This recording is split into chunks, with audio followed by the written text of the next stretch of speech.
I never thought I'd see my stepbrother Marcus laughing at my father's funeral. Yet there he was, barely containing his glee, as the lawyer read out the will. My stepmother Victoria's perfectly manicured hand rested on his shoulder, her red lips curved into a triumphant smile.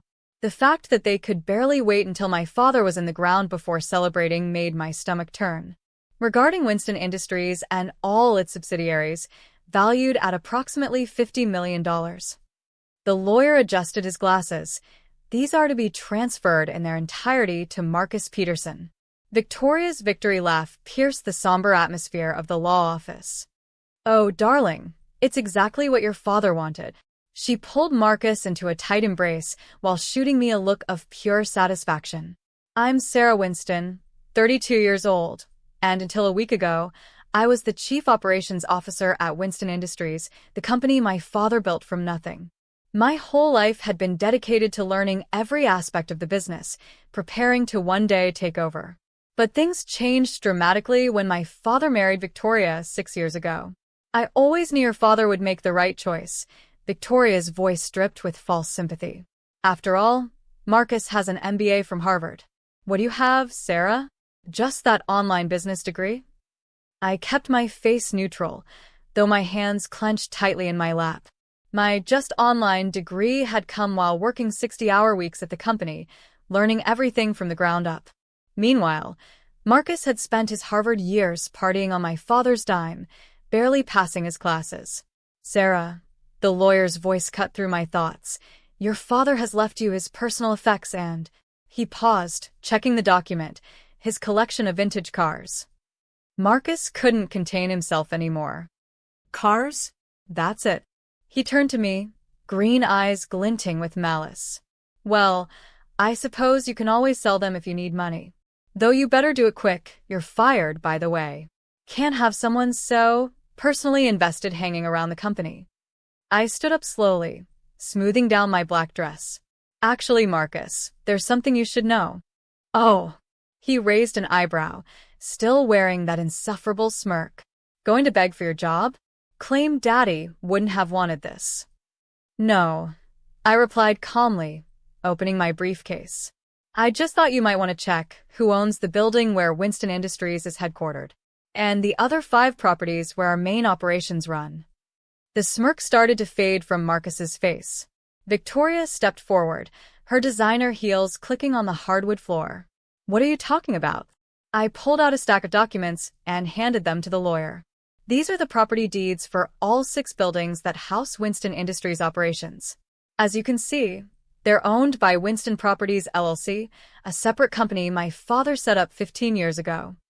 The lawyer adjusted his glasses again, examining the papers. Yes, these appear to be in order. Winston Properties LLC is indeed a separate entity from Winston Industries.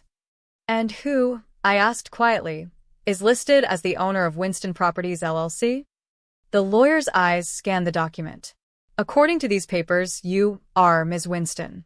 Your father transferred full ownership to you 5 years ago. The color drained from Marcus's face. Victoria grabbed the papers, her red nails creasing the edges as she frantically flipped through them. This can't be right. Oh, it's right. And since you're so eager to take control, Marcus, I should inform you that all lease agreements with Winston Properties are up for renewal next month. I'm thinking a 300% increase in rent might be appropriate. Unless, of course, you'd like to relocate 6 major manufacturing and distribution centers on such short notice. Marcus jumped to his feet, his face turning an interesting shade of purple. You can't do this. The company can't afford a 300% rent increase? I finished for him. You're right. It would bankrupt Winston Industries within a year. Funny how things work out, isn't it? Victoria's perfectly made-up face contorted with rage. You planned this with him, didn't you? Got him to sign over the properties before he... Before he what, Victoria? I cut her off sharply. Before he mysteriously started getting sicker and sicker under your careful nursing? Before his mental state began to deteriorate so rapidly that he suddenly decided to change his will 3 months ago. I pulled out another document from my briefcase. You see, I've been watching you both very carefully since the day you married my father, Victoria. I saw how you isolated him from his old friends, how you gradually took control of his medication, his diet, his entire life. And I documented everything. The lawyer, who had been watching this exchange with poorly concealed fascination, spoke up. Ms. Winston, are you suggesting? I'm not suggesting anything, I interrupted smoothly.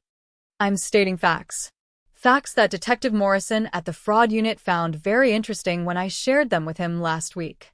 Facts about certain substances found in my father's blood work. Facts about large transfers of money from company accounts to offshore entities controlled by Victoria and Marcus. Victoria's hand flew to her throat. You're lying. You can't prove. Actually, I can prove everything. I nodded to my assistant, who had been quietly recording the entire meeting, including your confession just now about my father's deteriorating health under your care. Did you really think I wouldn't investigate when my brilliant, vital father suddenly started showing signs of dementia just months after you took over his medical care? Marcus lunged forward, but security guards I'd stationed outside the door stepped in smoothly. You little bitch, he snarled. You set us up. No, Marcus. You set yourselves up. I just made sure there would be consequences. I turned to the lawyer. Mr. Patterson, I believe Detective Morrison is waiting outside with some colleagues. Would you please show them in? What followed was chaos. Victoria tried to run but was stopped by the security guards. Marcus attempted to delete something on his phone but was tackled by a detective. Within minutes, both were in handcuffs, facing charges of fraud, embezzlement, and attempted murder. I watched as they were led away, Victoria's mascara running down her face, Marcus still hurling threats and obscenities. The lawyer gathered his papers, shaking his head in amazement. Your father always said you were the smart one, he remarked. Now I see what he meant. You've been planning this for months, haven't you? Years, actually, I corrected him. From the day Victoria married my father, I knew she was after his money. I just had to be patient, gather evidence, and wait for them to reveal their true colors. And the properties?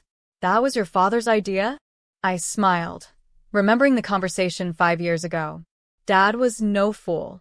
He saw what Victoria was, even if he hoped he was wrong. Transferring the properties to me was his insurance policy, his way of making sure the company would always be protected, no matter what happened to him. The next few weeks were a whirlwind of activity.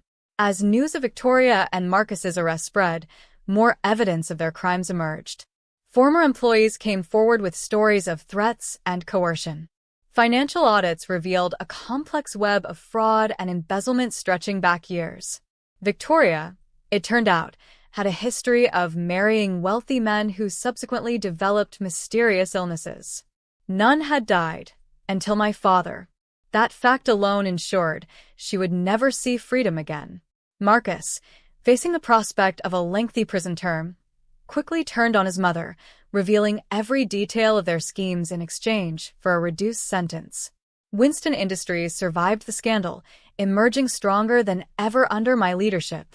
The employees who had feared for their jobs under Marcus's brief tenure breathed sighs of relief when I announced that no one would be fired, except those who had actively participated in Victoria and Marcus's crimes. 1 month after the arrests, I sat in my father's old office, my office now, looking at his picture on the wall. He was smiling, his eyes clear and bright, the way they had been before Victoria entered our lives. You taught me well, Dad, I whispered. Always see the whole board, you said. Never make a move until you're sure of all the pieces. A knock at my door interrupted my thoughts. It was Linda, our CFO, who had helped me gather evidence against Victoria and Marcus. The quarterly reports are in, she said, smiling. Profits are up 20% since you took over. Dad would be pleased, I replied, then noticed she was holding something else. What's that? A letter. From Marcus. She handed me the envelope. It was screened by security, of course. I opened it, reading Marcus's desperate plea for forgiveness, his claims that Victoria had manipulated him, his offers to testify against others involved in their schemes. At the bottom was a postscript. You may have won, but at least I got the company. I couldn't help but laugh. Even now, he didn't understand. The company had never been the real prize. It was the legacy, the people, the principles my father had built it on. Victoria and Marcus had seen Winston Industries as nothing but a cash cow to be milked dry. I saw it as what it truly was, a responsibility, a trust, a future to be protected and nurtured. Taking out a piece of paper, I penned a short reply. Dear Marcus, you're right. You got the company. But I got everything that matters. Enjoy your new accommodations. I hear prison food is quite different from the Harvard dining hall. As I sealed the envelope, my phone buzzed with a text from Detective Morrison. Victoria's pleading guilty. Life sentence, no possibility of parole. Thought you'd want to know. Justice, I reflected, sometimes comes not in dramatic confrontations, but in quiet, careful planning. In seeing the whole board, and being willing to wait for exactly the right moment to make your move. Victoria and Marcus had played their game, but they'd never understood that they weren't the only ones who knew how to play. They'd thought the game was over when they got my father to change his will. They never realized that was just the beginning of their end. The next morning, I called an all-hands meeting in the company auditorium. Looking out at the sea of faces, the people who had worked alongside my father for years, who had helped me gather evidence against Victoria and Marcus, who had kept the company running through all the chaos, I felt a surge of pride. Winston Industries was built on 3 principles, I began. Integrity, innovation, and family. For a while, we lost sight of those principles. But today, we return to them. Today, we begin a new chapter. The applause was deafening. As I outlined my plans for the company's future, expanded benefits for employees, new research and development initiatives, community outreach programs, I could almost feel my father's presence, his approval. Later that day, I visited him at the cemetery, placing fresh flowers on his grave. We did it, Dad, I said softly. We protected your legacy. Not just the company, but everything you stood for. A gentle breeze rustled the leaves overhead, and I smiled, remembering something my father used to say. Success isn't about having the most money or the fanciest degree. It's about seeing what others miss, planning what others don't, and protecting what truly matters. Victoria and Marcus had never understood that. They saw the company's value in dollars and cents, in profit margins and stock prices. They never saw its true worth in the lives it touched, the families it supported, the dreams it made possible. As I walked back to my car, my phone buzzed with another text from Detective Morrison. Found Victoria's other victims. 3 more families coming forward. This is bigger than we thought. I wasn't surprised. People like Victoria and Marcus never stop at just one scheme, one victim, one betrayal. They keep going until someone stops them. I was just glad I could be that someone, not just for my father, but for all the others they had hurt or would have hurt. The sun was setting as I drove back to the office, casting long shadows across the Winston Industries building. My building, in more ways than one. Marcus might have gotten the company on paper, but I had everything that made it worth having. The trust of the employees, the respect of the industry, and most importantly, the satisfaction of knowing I had honored my father's legacy the right way. Sometimes, I mused, the best revenge isn't in confrontation or humiliation. It's in quiet competence, in careful planning, in being smarter and more patient than your opponents think possible. Victoria and Marcus had thought they were playing chess while everyone else played checkers. They never realized they were the pawns all along. And, as for that online business degree they had mocked, it had taught me something no Harvard MBA could. That success isn't about the credentials on your wall, but the principles in your heart and the intelligence in your mind.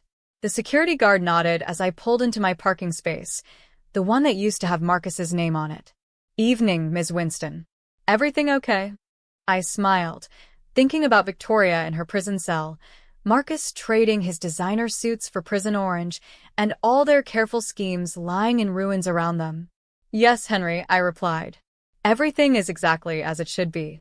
Because sometimes justice comes not with a bang, but with a carefully executed plan. Sometimes the best victories are the ones your opponents never see coming until it's too late. And sometimes, just sometimes, an online business degree and a lot of patience can outsmart all the Harvard MBAs in the world. Victoria and Marcus had thought they were writing the end of my story. Instead, they had only succeeded in writing the end of theirs. And as I sat down at my desk, my father's desk, I couldn't help but smile at the irony of it all. They'd wanted everything, and ended up with nothing. I'd appeared to lose everything, only to end up with it all. Because while they were busy counting their chickens, I was busy protecting the entire farm. That's the thing about real success. It's not about what you can grab, but what you can build. Not about what you can steal, but what you can protect. Not about what you can destroy, but what you can preserve. My father understood that. Now, so did I. And Victoria and Marcus? Well, they had about 20 years in federal prison to figure it out. Sometimes the best lessons come from our worst experiences. Victoria and Marcus had taught me more than any business school ever could, about patience, about vigilance, about the importance of seeing the whole board. Those lessons would serve me well as I led Winston Industries into the future. A future they had tried to steal, but had only succeeded in securing for me, for the company, and for my father's true legacy. Sometimes karma needs a little help, and I was more than happy to assist. After all, as my father always said, the best revenge is massive success. And nothing says success quite like watching your enemies' schemes crumble while your careful planning pays off perfectly.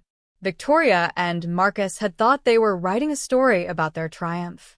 Instead, they had merely played their parts in mine. And as any good chess player knows, sometimes you have to sacrifice a piece to win the game. They'd gotten the company, but I'd gotten everything else. And in the end, that made all the difference. Because while they were busy celebrating their apparent victory, I was busy ensuring their ultimate defeat. That's the thing about real power. It's not in what you appear to have, but in what you actually control. And while Victoria and Marcus had been focused on the obvious prize, I had secured the foundation it all stood on. Sometimes the best victories are the ones that come not from fighting, but from watching your opponents defeat themselves. Victoria and Marcus had been so busy celebrating their win that they never saw their loss coming until it was too late. And that, perhaps, was the sweetest victory of all. Thanks for watching. See you again in the next video. Stay stunned.